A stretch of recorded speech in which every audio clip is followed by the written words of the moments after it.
Sure, good to see you. Thanks for making the time. Thanks for having me, Vashi. I want to start off and ask you what the objective of these changes are, particularly with the temporary foreign worker program. Is it, for example, to address remarkably low youth employment rates? Is it more broad than that? Like, when this is fully realized, what is the goal?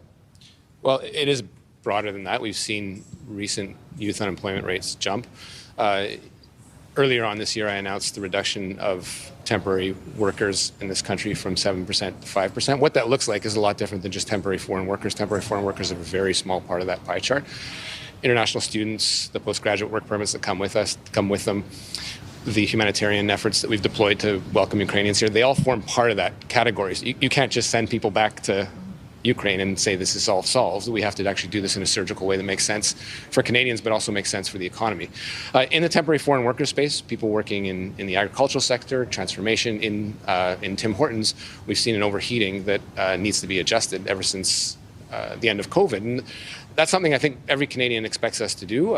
Those numbers do affect affordability, and not all those people can become permanent residents. So the announcements that we made today, that Minister Boissonnault made today, are sort of a smart reflection of what we need to do to ramp that down back to what looks like pre-pandemic levels. It isn't the end of the story. Getting from 7% of the population to 5% is a much more significant step than that. I still have adjustments to make in the international student program. I made some significant ones in January, but it's part of a total package that we are continuing to deploy.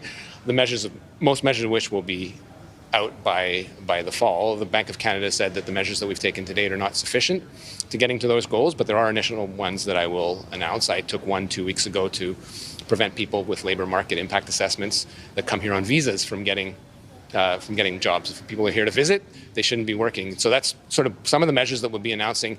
We have announced and we'll be announcing again in the fall.